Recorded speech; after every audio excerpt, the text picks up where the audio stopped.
You're listening to the Hayek Program Podcast. This podcast includes audio from lectures, interviews, and discussions from scholars and visitors of the F.A. Hayek Program for Advanced Study in Philosophy, Politics, and Economics at the Mercatus Center at George Mason University. To learn more about the Hayek Program, visit hayek.mercatus.org. To learn about graduate student fellowship opportunities with the Mercatus Center at George Mason University for students at Mason as well as at universities across the globe, please visit students.mercatus.org. To start us off with the conference, we have our own Dr. Paul Dragos Aligica as our first keynote speaker. Paul is the KPMG Professor of Governance at the University of Bucharest and a Senior Research Fellow with the Hayek Program at the Mercatus Center at George Mason University. And last year, he was elected as a member of the Academy of Europe. His thorough and extensive scholarship focuses on governance theory, institutional analysis, and political philosophy. His most recent book, The Institutionalization of Indoctrination, an exploratory investigation based on the Romanian case, is co-authored with Simona Preda and published in 2022 with Lexington. He also recently worked on public governance and the classical liberal perspective, the political economy foundations, with Pete Becky and Vlad Tarko. That's from Oxford University Press and was released in 2019. Paul is a nuanced scholar who cares deeply about bringing theory to practice in order for all of us to live better together. He is a patient and precise mentor and truly a delightful colleague. And you can say, and I think Paul encapsulates the curiosity and humility of his own teacher, Nobel Prize-winning economist Elinor Ostrom. Tonight, he will discuss the importance of resilience. Please join me in welcoming Paul.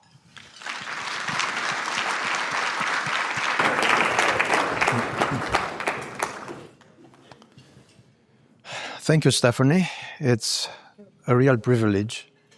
I know it's a commonplace, but it is a real privilege to be here with you tonight. And I'd like to thank the organizers of the event for giving me the chance to give the opening remarks for this conversation. It's an ongoing conversation. We have started it in this context 2 years ago. This is the third event, and this is a conversation which is pivoting around an intellectual tradition. And we are restructuring, reorganizing an intellectual community and a network of scholars around that intellectual tradition, which might have many labels, but substantially, we are on the same page when it comes to the principles, values, and approaches which are defining it.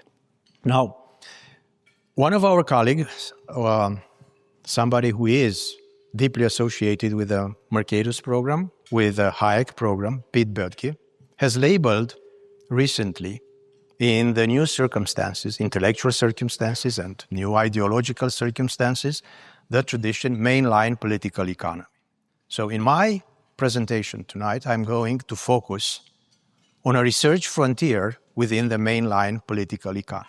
But again, that being said, keep in mind the following thing. This is an interdisciplinary tradition, an intellectual tradition which is associated with names like Adam Smith, 19th century, Tocqueville, Mill, and in the 20th century, it is associated with three schools of thought, which it happened that they are at the core of the research program at Mercatus Center at the Hayek Program. Austrian School of Economics, public choice, and new institutionalism in the tradition of Elinor Ostrom and Vincent Ostrom. Already Stephanie has mentioned my association with that specific dimension of this research program.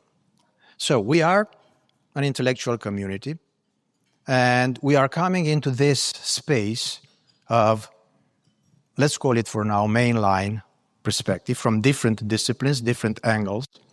And we see each of us, in function of the angle that we are approaching this space, this domain as a series of concentric circles. So what I'm going to explore together with you tonight is a specific vision of this tradition, intellectual tradition, and a reconstruction of that tradition at the end of the 20th century and indeed the beginning of the 21st century around the space at the interface between three schools of thought: Austrians, public choice, and Ostromian new institutionalism. But I'm not just going to give an overview of the entire space, entire research frontier, which is inspired by the theoretical lenses and the approaches designed, redefined at the interface of these three schools of thought. I'm going to do something even more focused and more precise. I'm going to take the lenses created by the interface, the analytical and methodological synthesis of these three schools of thought, and apply them to one of the most interesting and important phenomena or issues which are defining the current landscape of research, both in social sciences and in applied policy administrative sciences. This is the issue of resilience. So on our agenda tonight, the first step, or let's say the first underlying logic of our approach, is to take the theoretical lenses in this space, from this space, right, and apply them to the problem of resilience.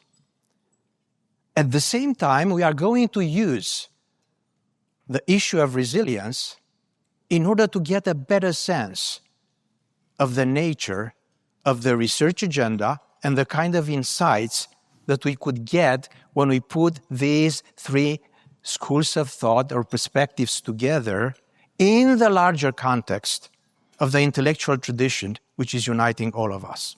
Again, in this case, we'll call it, for our purposes, mainline political economy, though I know that some of you may have different ways of labeling it.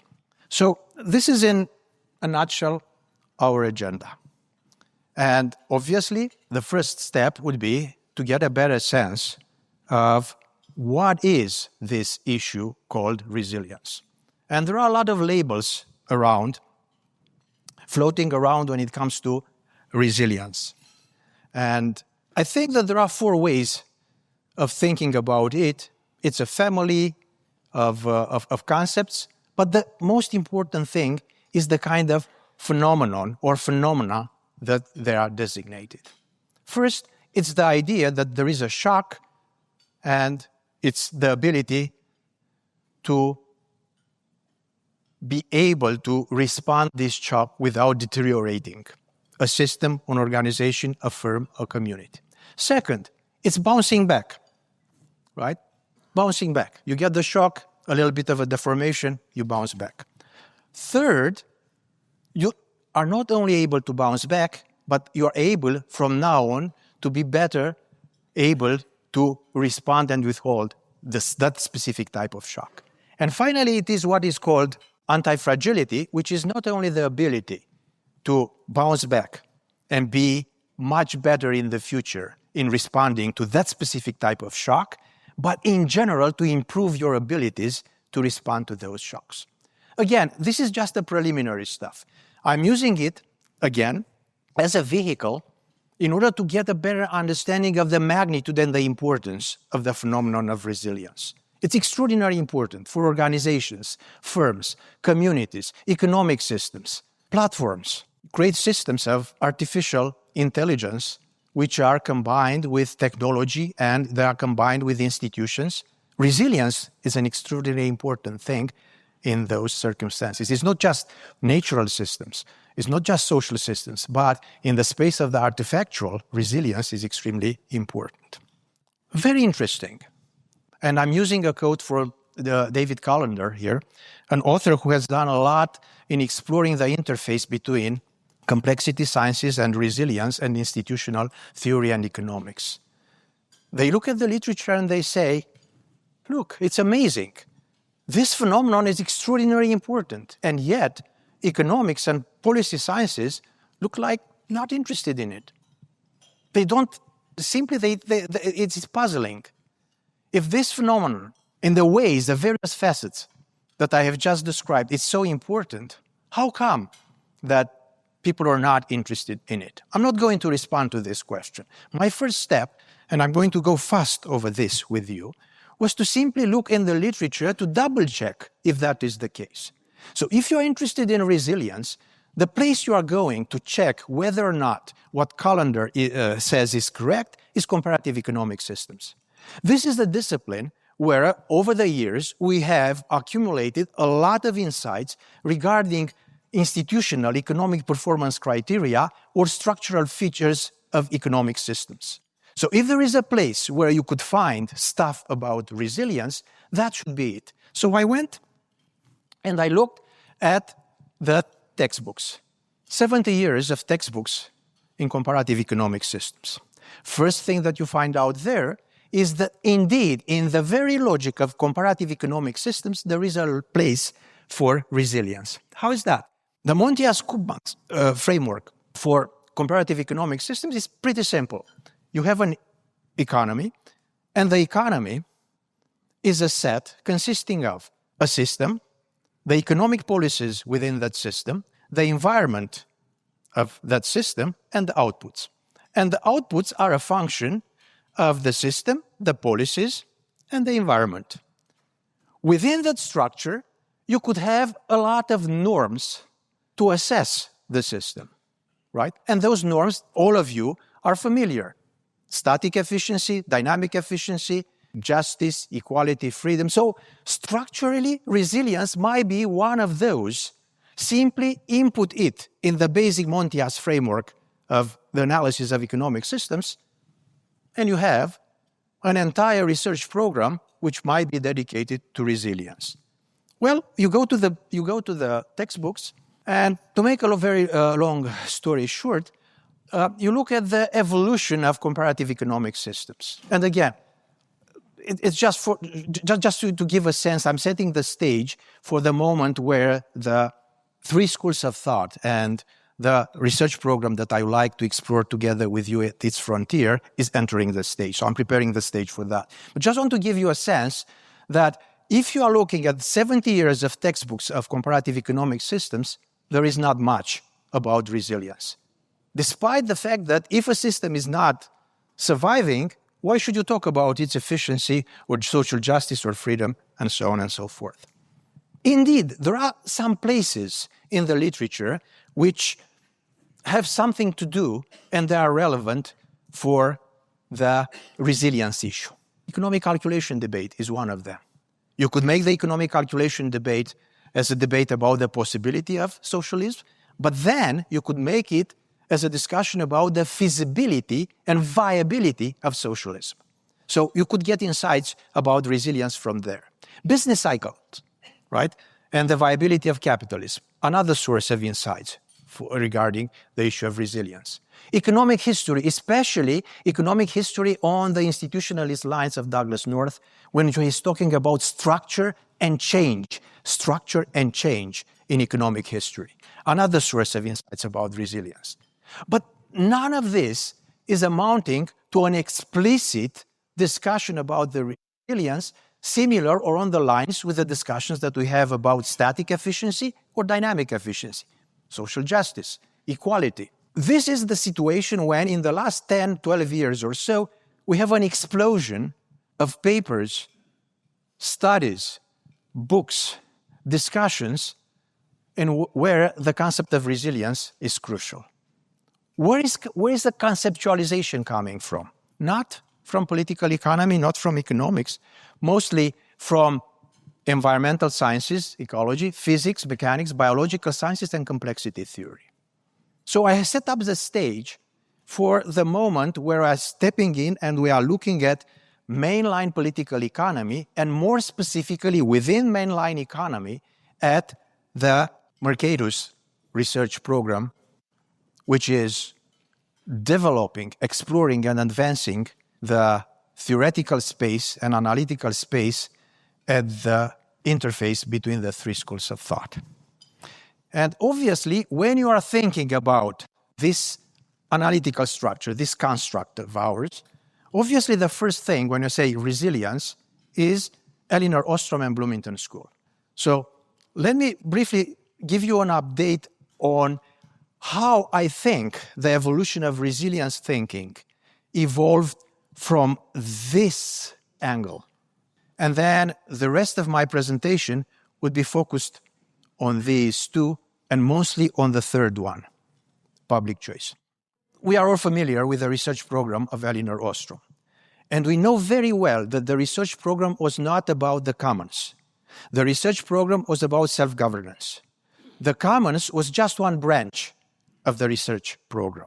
So we have this research program on self-governance. At one point, this research program on self-governance evolves in a discussion about commons, which is illustrating some points about collective action and self-governance.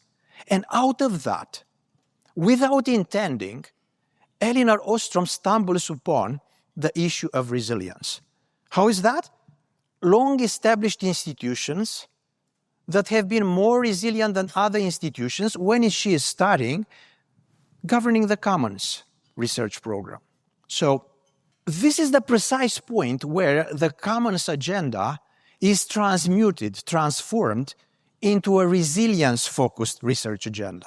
Unfortunately, that was towards the end of her career. But this is precisely the point where she is looking at the institutional design principles and the various factors which are determining the long-enduring institutions, the resilience of institutional structures dealing with the solutions to the problem to the commons. This is the transition period. The very moment that Elinor Ostrom got into this space, immediately she restructured an agenda which is looking something like that. I'm going to go fast over it because, like I said, I want to prepare the stage for the other two schools of thought.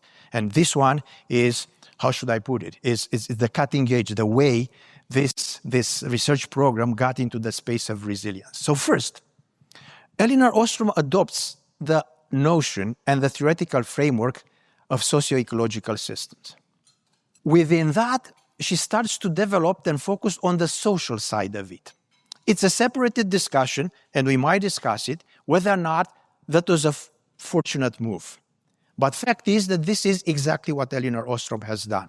She has embraced the already articulated socio-ecological systems framework and started to work within it and improve it, especially building up its social sciences side. Then, she outlines the terms of the approach. First, it's an empirical approach. She says, we are going to look at the economic history of the West for economic performance, which means economic growth, economic development, and we are looking to the entire range of cases which somehow might be associated with the idea of resilient institutions for all kind of type of societies. Second, her approach is policy-oriented. She encourages scholars to move away from the traditional command and control strategies. Even in the socio-ecological systems, resilience articles written by Ostrom, she is very explicit about that. Her concern is of an applied level. It's driven by a policy concern. Third, and very important, Elinor Ostrom is focusing on the dominant mental models approach. She is not offering solutions or the solution. Her concern is that the dominant mental models assume that solutions to complex problems are best developed by scientifically trained analysts and implemented by centralized national level authorities. So she is structuring her approach in this precise way: empirical, policy-oriented, and within the policy orientation, with a certain concern about changing the mind frames of people, not of offering technical solutions, but changing the structure of perception and the conversation. Second, she argues for a need to streamline the technical vocabulary, a lot of words, concepts defining various facets of resilience. And she says, look, we need a better conceptualization. Then we need a better theoretical framework, and we need better operationalization. So she's starting to work on these lines. She starts to develop a theoretical framework in which she's trying to combine the institutional analysis development framework and the kind of stuff that she has already developed together with her team in studying the commons and polycentricity to socio-ecological systems. Then, 5, she starts to operationalize key entities and links between them. And as a result of that, you have in that literature all kind of such attempts to organize in a systematic way links and entities which are relevant for the resilience issue. So this is where the agenda was when Eleanor passed away in 2009, with two directions to go. Both of them were already structured by the time. The first direction is to further elaborate the socio-ecological framework and, moreover, to elaborate it in an empirical direction by doing and building all kind of inventories of links and factors. And you could see here examples. I simply picked up from the papers published in this tradition. So this is one direction. Socio-ecological systems, links and factors. The second one is to focus on specific cases and structural functional analysis. And here you have specific focus on specific cases, trying to understand better the structures and functions and mechanisms. And here already we have a contribution from the Mercatus perspective, where we have a series of specific cases focusing on various facets of the multifaceted phenomenon of resilience. So this is where we are at this point. Elaboration of socio-ecological system framework and the case studies are putting a pressure on us. The conceptual and theoretical apparatus is not sufficient. The theoretical apparatus should be further developed. So we have to move the agenda to a second order, to a second level of conceptualization and theory building. And we have only two directions to go. Two sources, two streams are inspiring any possible theoretical developments. The first one is complexity theory, theories of emergence, the basic theories that have inspired the socio-ecological systems framework. Holling, Adger, Falk, Gunderson are the key names here. The second source is mainline political economy. Now, this is not a speculation. So in the next 10 minutes or so, I'm going to show that this is not just a statement of intention. This is a fact. So the literature on socio-ecological systems and resilience acknowledges the following thing, that Holling and Hayek, coming from two different directions, right, are creating the foundation for resilience studies and complexity theory. Graham Room, in what it is probably the best book on complexity, institutions, and public policy, says the following: despite the contributions of Kaldor, Keynes, Myrdal, cumulative causation, economics without equilibrium, past dependency, law, Keynes, increasing returns, and so on, it has been with the tradition of Schumpeter and Hayek, rather than Keynes and Kaldor, that these connections have predominantly been made. On the other side, the mainstream, the mainline political economy, we have authors like Koppel or Paul Lewis, which are recognizing that the frontier of the research agenda of mainline is complexity theory. And I'm quoting them, and they have drawn the attention to this fact by the same time that on the other side, people are recognizing the duality of the theoretical influences. Now, that was the good news. There is another news. So, and the other news was somehow reflected in this article published by a group of researchers on sustainability from European large research center on sustainability, which they asked the following question: why resilience is not appealing to social sciences? So we see this situation, and the question is why. They ask, okay, so things are happening, but we see resistance. And they say that in the end, there is difficult to conceptualize and operationalize when in social dimensions. In natural and environmental sciences, there is a clash of conceptualization. Okay, but let's take a closer look to see what is happening, because if we take a closer look at what is happening, we get an even better sense of how the current landscape is looking in that dimension.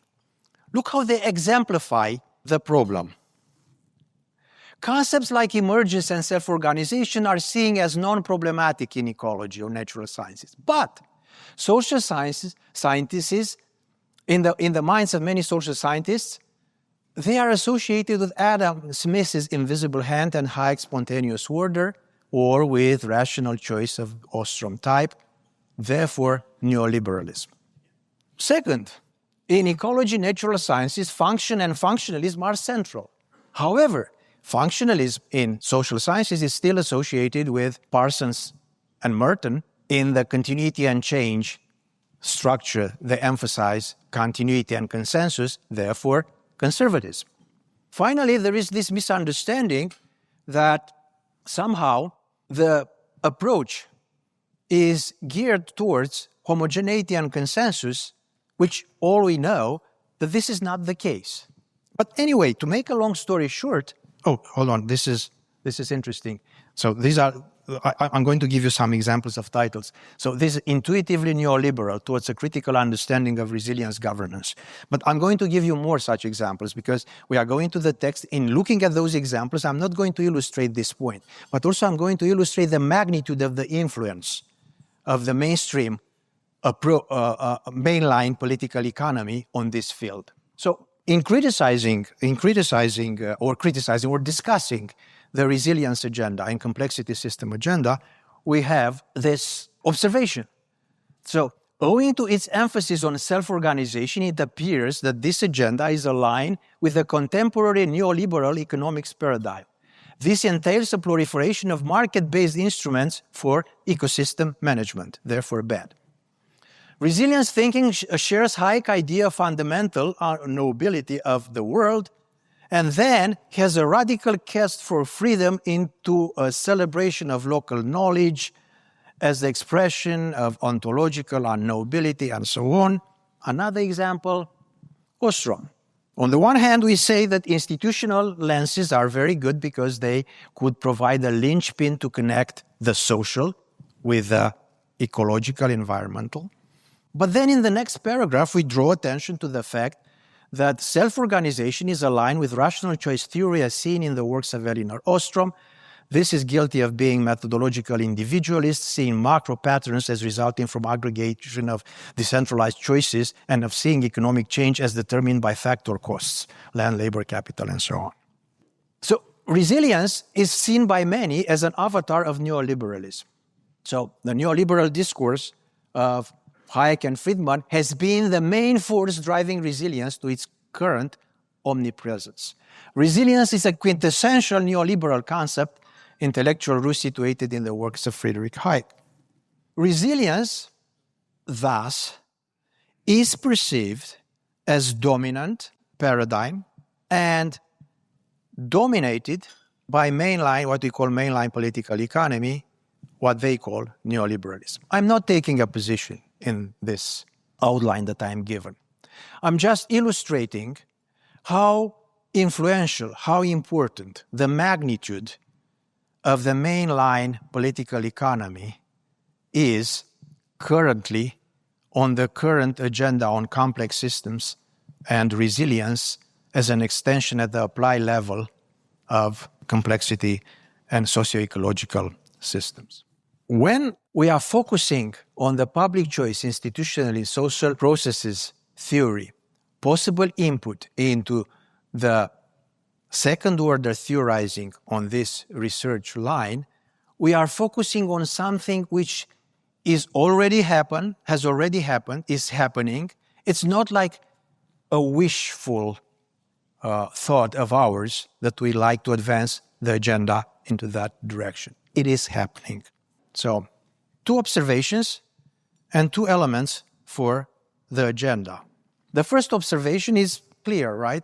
So, based on the intrinsic logic of socio-ecological systems agenda, something pretty much similar with what we have called mainline political economy is required in order to make that theoretical and analytical apparatus work. On the other hand, the second observation is that the intrinsic logic of the mainline, Ostrom, Buchanan, and Hayek, leads to complexity, adaptive system, and knowledge and learning processes theoretical lenses. So once we have made those observations, the next step of the agenda is pretty clear. First of all, further advance the intrinsic logic of the mainline and continue to develop conceptual structures and theories on that frontier. And second, once we have done that, or while we do that, to provide the missing social element in the socio-ecological systems. So this is the agenda, and the rest of my presentation, the second half of my presentation, I'm going to focus on the other two angles, to the other two schools of thought, which is the Austrian and the public choice. By now, the Austrian perspective is clear, right? It was foundational through Hayek to this entire research domain, to this entire perspective. So our first step should be to revisit the Hayekian vision and Hayek's contribution as a precursor of the theory of complexity and complex adaptive systems. The very idea of spontaneous order, so familiar with us, is at the core of this perspective. So just revisiting, advancing that line of research is by itself a contribution to the resilience and complex systems agenda. Actually, this is well recognized by the major figures in this field. Like, for instance, Axelrod draws our attention that the problem of emergent social order and rules, so the role of rules in emergent social orders, has already been charted by Hayek. Brian Arthur, increasing returns and path dependence in the economy, draws attention to the fact that Hayek is the one who developed the idea of distributed knowledge and localized interactions as factors in generating path-dependent processes and increasing returns. Nonlinear dynamics and emergent behavior. Paul Ormond in Butterfly Economics is explicit, recognizing that contribution of Hayek. Hayek is a precursor of evolutionary adaptation in social systems. Jeff Hodgson in Economics and Evolution, one of the main evolutionary institutionalist theorists, is recognizing and is advancing a Hayekian perspective. Emergence. John Holland in Emergence from Chaos to Order. Another recognition of a specific aspect of the complexity agenda, which has been inspired by Hayek and which is very important, crucial in this respect. So in brief, Hayek has developed the critique and an alternative to rationalist scientific constructivism, and by that, in doing that, he has become the foundational philosophical stance of modern complexity theory. And all of us, most of us, are familiar with his well-known quote, "The curious task of economics," which is, in a sense, could be used as a motto for this approach. So we criticize the rationalist, scientist, the constructivism, and as a result of that, by implication, we have a different agenda. And one of the most important things in that agenda is that an alternative vision of governance is emerging. So I'm going to dedicate a couple of minutes of that because this is crucial. The standard approach to governance is to look at the issues of uncertainty, then try to convert those in risk, convert that into point predictions, and then develop a planning strategy to deal with those. Hayek has denied us, or has denied everybody, that path, because he is questioning the ability, the knowledge that we have, the limits of knowledge, emphasize the limits of knowledge for such strategies. He's pointing out to pattern predictions. But if we are able to do pattern predictions, therefore the way we are thinking about governance structures should be defined by the limits of point predictions and the abilities also limited to generate pattern predictions. Hence, a new approach to governance. What does it mean? It means to make a step back and instead of trying to plan things, try to build up within the system institutional capabilities able to adapt, learn, evolve within the system in order to respond to those challenges. So this is, in a sense, what at the beginning, you remember, we have defined as an anti-fragility form of resilience. Instead of looking at optimality as the key concept And we'll see later Buchanan criticizing this as a means to ends rationality, over-defining and restraining our understanding of systems. We should look at resilience. We should look at resilience as a concept reflecting a skeptical view about prediction and control necessary for optimization. So resilience become in this approach aim for an institutionalized adaptive epistemic process which is at the core of complex adaptive systems built up for governance purposes. So again, let me say this. We may not like the label. This is the phenomenon that we are dealing with, irrespective of the label. The properties of systems or subsystems of structures which are responding to challenges when those terms is what is at stake. We don't want this language. We may use shackled, kaleidic, or non-ergodic word of the terminology of Doug North, and their ways of framing the problem. Okay, so I have offered here a couple of different ways of framing the problem, but the problem is, and the solution are pretty clear, defined by Hayek. So now we have a better understanding of the second dimension, angle, of the contribution within mainline political economy and what we have called the Mercatus research agenda and its frontier, the Austrian, which is, in a sense, foundational to the entire, as we have seen, to the entire field of socio-ecological systems complexity and by implication resilience. Now, question is, what is the public choice contribution in this potential public choice contribution to this perspective, right? Yeah, looks like Paul Lewis is here, Roger is here. Looks like that Ostrom and Hayek converge on complexity issues. We are a little bit reluctant, right, to think in terms of public choice, so easily converge on those lines. So the rest of my presentation, and actually the main focus of my presentation, is to try to offer you a possible approach or interpretation of the public choice contribution to this research frontier. I have identified 4 dimensions or 4 areas. The first is simply to go back to the basics of public choice. Apply economic reasoning to non-market settings. Resilience is a non-market setting. The second is to populate the social in socio-ecological systems with models, theories, insights, social mechanisms that we have identified and explored in public choice theory over the last 50 years or so. Again, intuitively clear. Third is to draw your attention to a very important concept, symbiotics, developed by Buchanan in the context of him investigating and questioning what should the economists do. So already you are seeing how symbiotics, for those of you who remember that, I'll go back and I'll explain.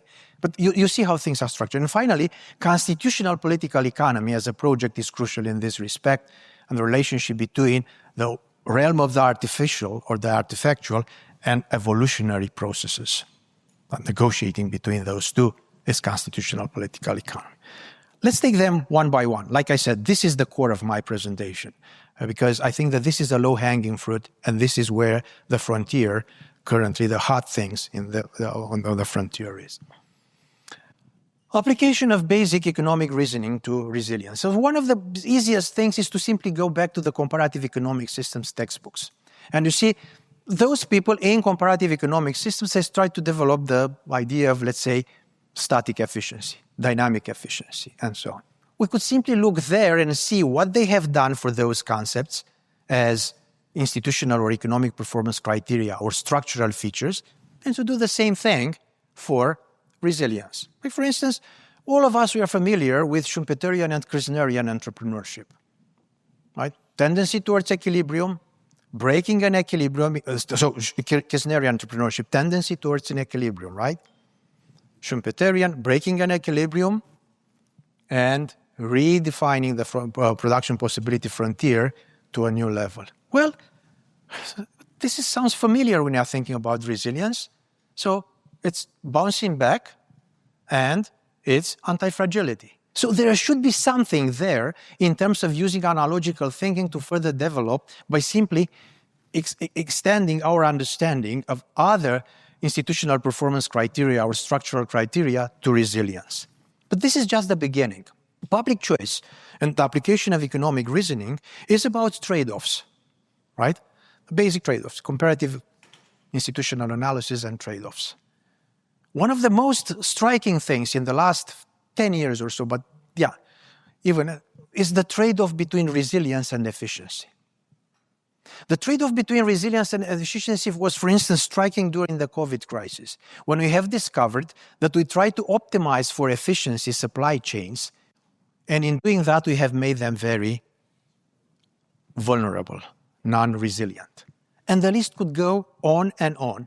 So we have this trade-off space, which is basic public choice, in which we could investigate, sometimes under the logic and pathologies of interventionism, the various trade-offs between resilience and efficiency. But that being said, we could make a step even further. What happens if the relationship between resilience and efficiency might be defined, structured under different functions? Like, for instance, in this case, pick up this case of inverted U-curve, in which efficiency and resilience go together up to a point, and then increases in efficiency might lead to a collapse in resilience. Very interesting applied question. Very interesting to investigate this specific system, that specific system. And the various functions and various relationships, again, we have a huge list of possible relationships between the two. Not only that, what we have just done for resilience and efficiency might be done for other institutional performance criteria or structural criteria, like equality, like, we like it or not, freedom or liberty. What is the relationship? What are the trade-offs? What is comparative analysis in the context of this type of approach? Is public choice. It's pure public choice at its best when you are situating it in the context of analysis. But things could get even more interesting. Up to this point, we have looked at the resilience on the one hand and different efficiency, social justice, other criteria of institutional performance. We could unpack resilience and to discover something fascinating.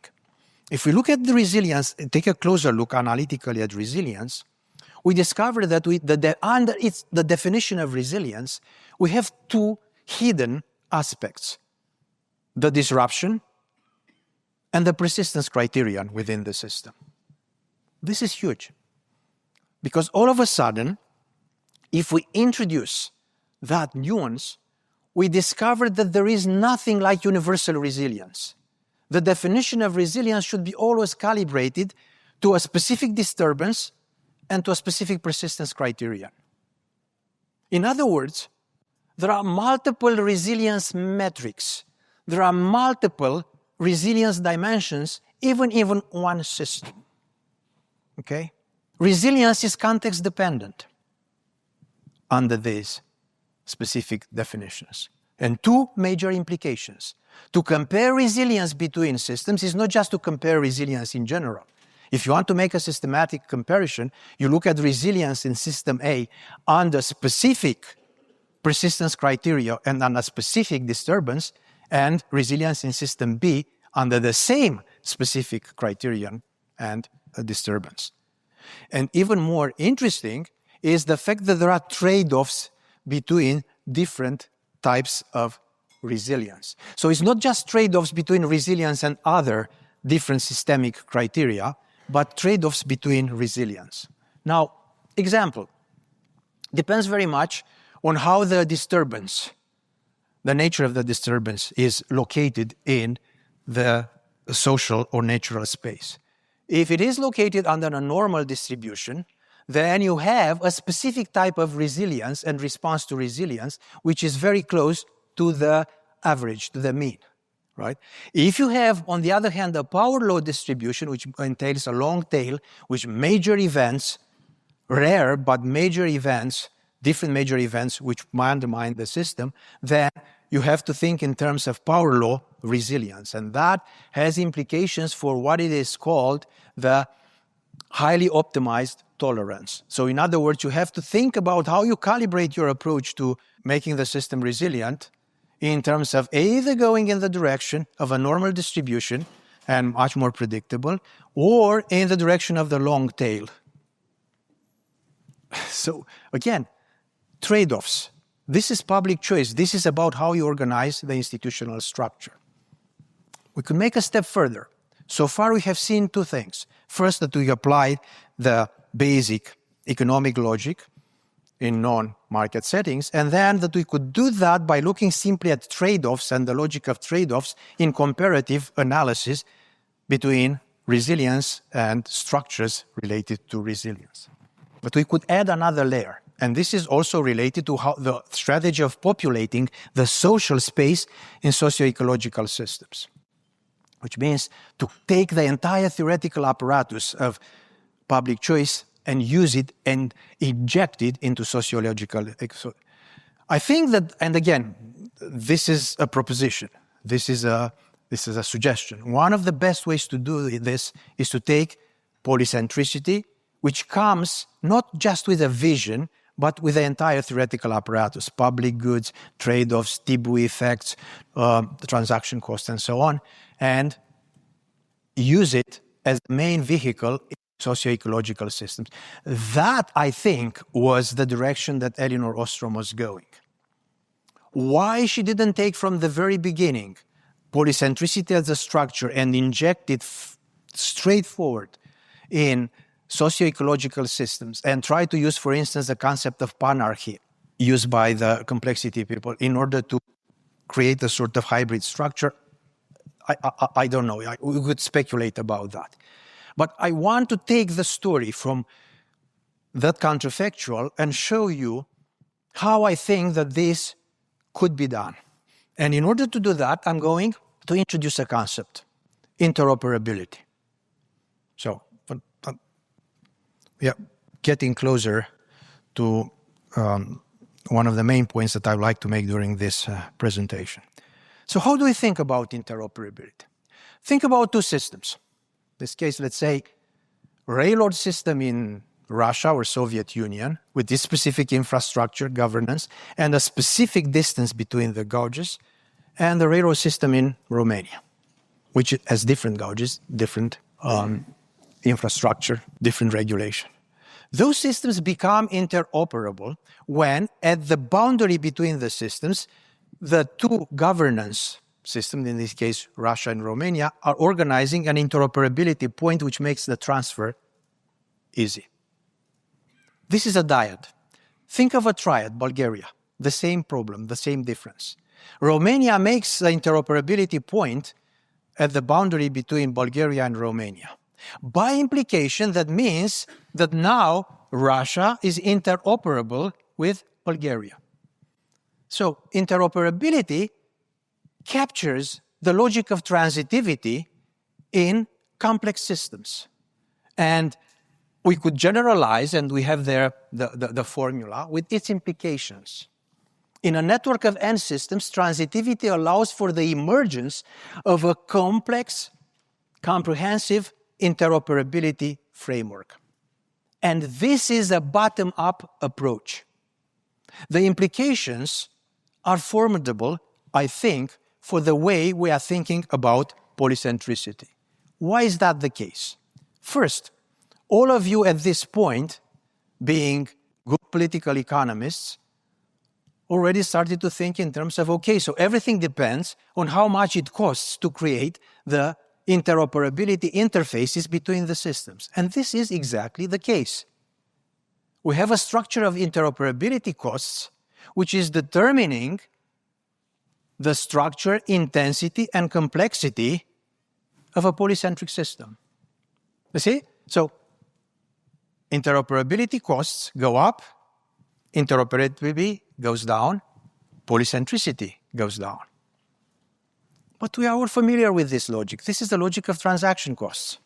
So all we have to do now is to apply from the structure of the market the basic moves and approaches that we have learned in transaction cost economics to governance systems in polycentric structures. And we have already a structure which is based on cost and choices for analyzing polycentric systems. So we have a new key, a new way of understanding polycentricity, which I think is avoiding the dead end in which most of us went by following the Vincent Ostrom definition, which used the overarching system of rules as the safety net and the backup for our explanations of the functionality of polycentricity. So what is polycentricity? We learn by heart that it's an overlapping competing system, which is operating under an overarching system of rules. And then we stop thinking. But if we are, instead of looking at the rules and are looking at interoperability, we have a totally different understanding of this. The overarching system of rules is just the extreme formula of interoperability, where interoperability has been totally systematized and synchronized for all the units in the system. You see? So with that, we avoid the most important trap of polycentricity analysis, which is to be considered just one version of overlapping consensus approaches. Overlapping consensus like the Rawlsian perspective, the perspectives which assume that there is an convergence vision on rules and values in order to make a system operational. Interoperability is demonstrating that you could do a bottom-up approach in complex systems which remain heterogeneous, and yet you could have polycentricity in such systems. This vision converges with James Buchanan's agenda on increasing returns. That was one of his last projects, focusing on increasing returns. And Buchanan says something like this: look, guys, for all its major analytical achievements of neoclassical economics, they abandoned the central principle of Adam Smith's Wealth of Nations, which stressed the importance of division of labor and its relationship to market size as primary determinant of economic well-being. The neoclassical approach put a static framework and left no room for direct linkage between policy action on the size of economic nexus and the rate of growth. So his goal was to revive the Smithian approach on these lines, which meant a theory of increasing returns, and actually he called it a generalized increasing returns theory. But now we see it. So once we have introduced the increasing returns perspective with interoperability and the transitivity, we have a unified perspective both on market processes, division of labor, specialization, size of the market, intensity of exchanges, and polycentricity, right? So now we have a unified framework. We could see how they are operating under the increasing returns and under the transitivity principles and everything that is implied under that framework. Obviously, market settings, non-market settings, but the structure is unified. Why? Because the phenomena have something in common.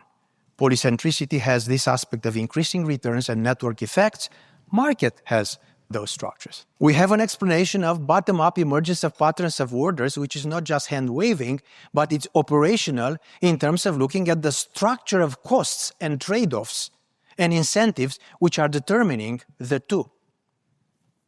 And finally, we have a structure which is explaining adaptive scaling, division of labor, specialization, polycentricity, scale. We have a common structure for that. So, also this structure allows us to look at something that we should be putting on the table in our conversation. Because we are talking about interdependence, and we have already mentioned the trade-off between resilience and efficiency and the supply chains and so on. There are some aspects which are creating vulnerability in interdependent systems. But now we have an instrument to analyze that, and we are able to make the junction with organizational sociology studies, like, for instance, Perrow's study of normal accidents. Just briefly to remind you what is happening. So Perrow creates a structure of analysis in which he says, look, it's a 2x2 matrix, a space, defined on the one hand, the complexity of the system, linear relationships, nonlinear, complex. Then systems on the other dimension could be tied coupled or loosed coupled. When you have complex systems strongly tied up in an interdependent structure, you have a problem. You have a problem because there might be cascading failure, which is generated in the system, but also you might have a problem because you might have what he calls normal accidents, which is accidents happening not because of a failure or a shock from outside, but because in the normal functioning of a complex tied system, statistically speaking, a combination of variables might combine in a certain way in which it's generating a failure in the system. Again, now we have an analytical tool looking at interoperability and the structures of polycentricity and the public choice technical apparatus, looking at public goods, looking at asymmetric information, looking at rent-seeking, if you want, in order to explore these kind of things.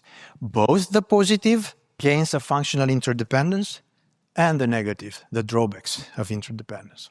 You see now that the concept, once we put that on the table, the issue of interdependence, the notion of symbiotics developed and advanced by Buchanan makes sense.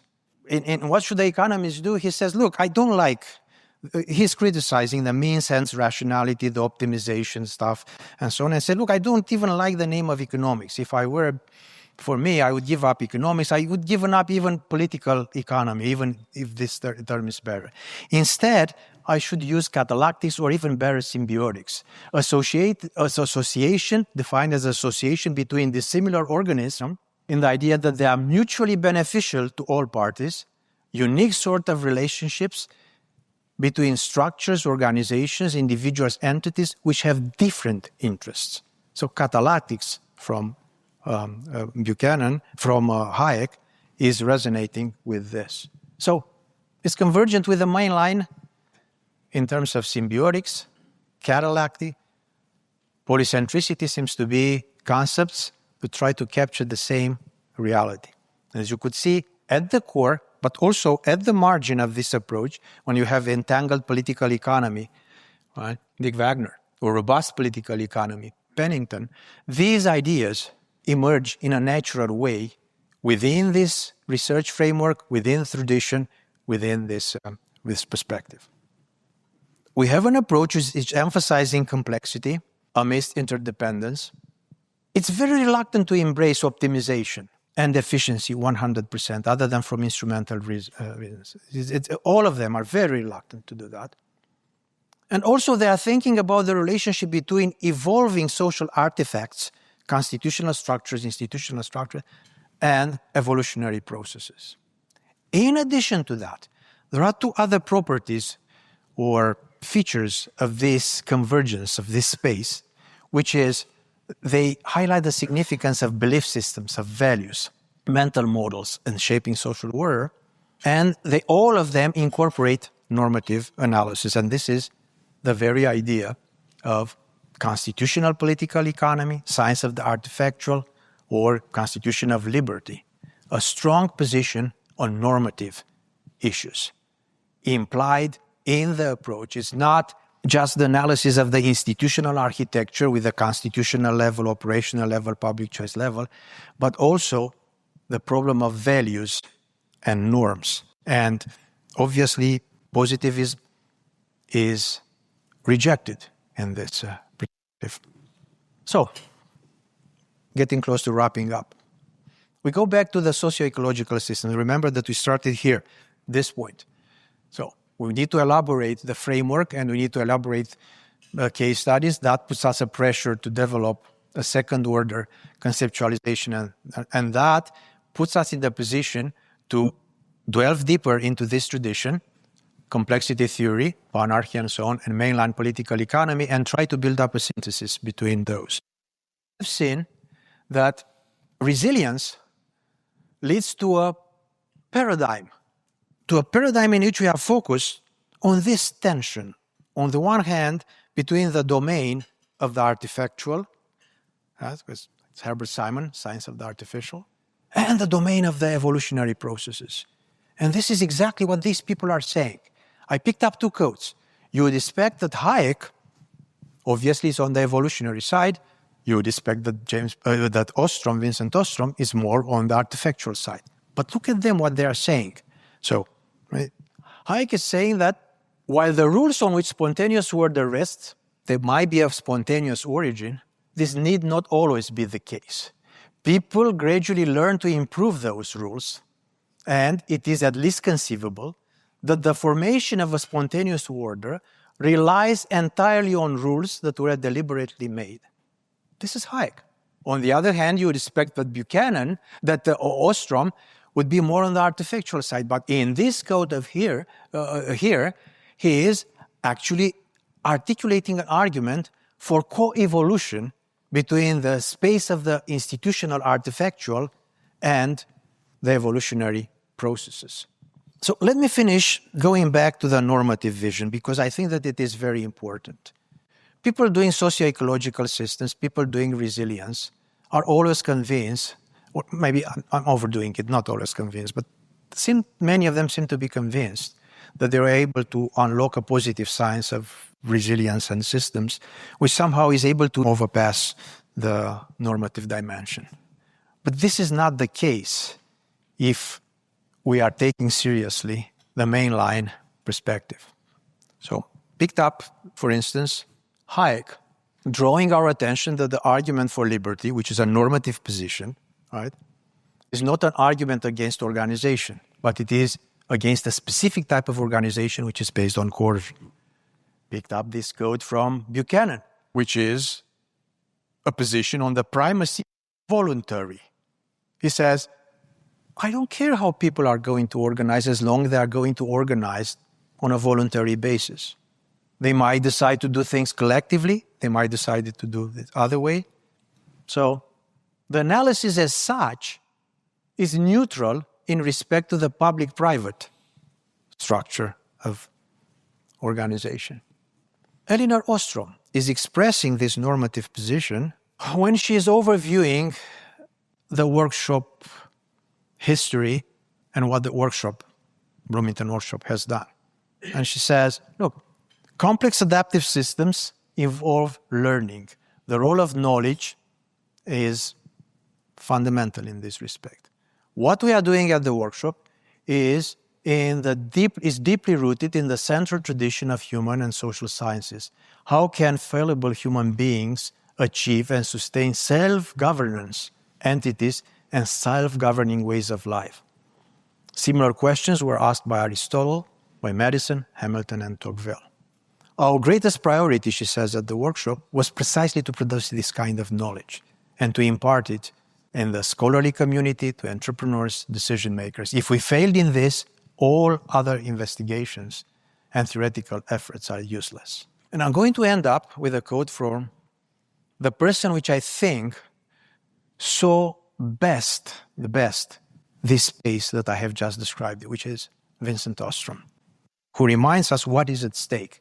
And what is at stake is something which has already been captured by the founding fathers when in the Federalist Papers, a quote very dear to Vincent, the question actually, whether societies of men are really capable or not of establishing good government from reflection and choice. And Vincent says, look, it remains to be seen if people are able to use such methods of discussion, reflection, and choice to fashion the future course of human civilization. So what is at stake? The future course of human civilization. And it remains to be seen if we are able to do that. But Vincent says it might be a moment when new patterns of communication and interactions will emerge and spread.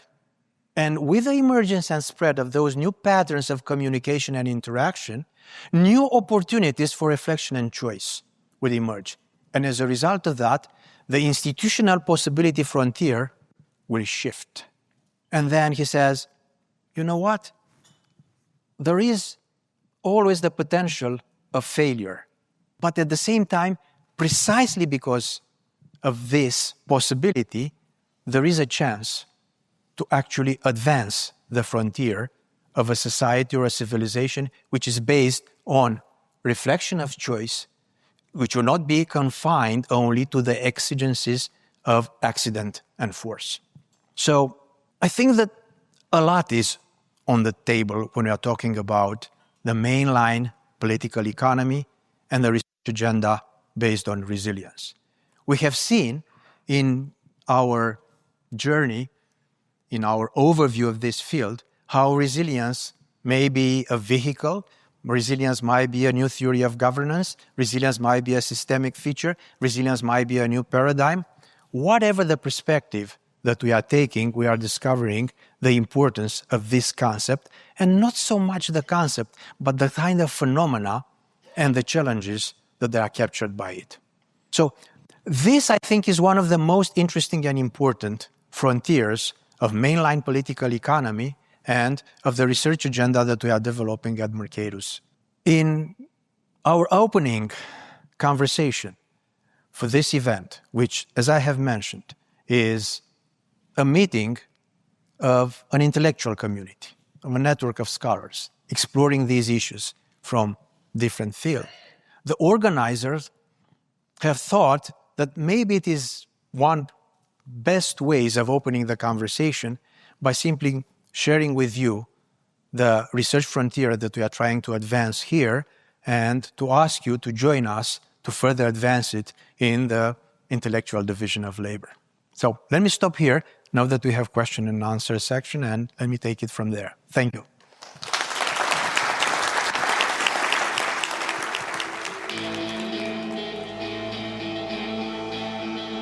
Thank you for listening to the Hayek Program Podcast.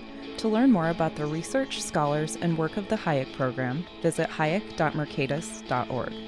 For more information about graduate student fellowship opportunities for students at Mason as well as at universities across the globe, please visit students.mercatus.org. We hope you recommend students to our programs or consider applying yourself.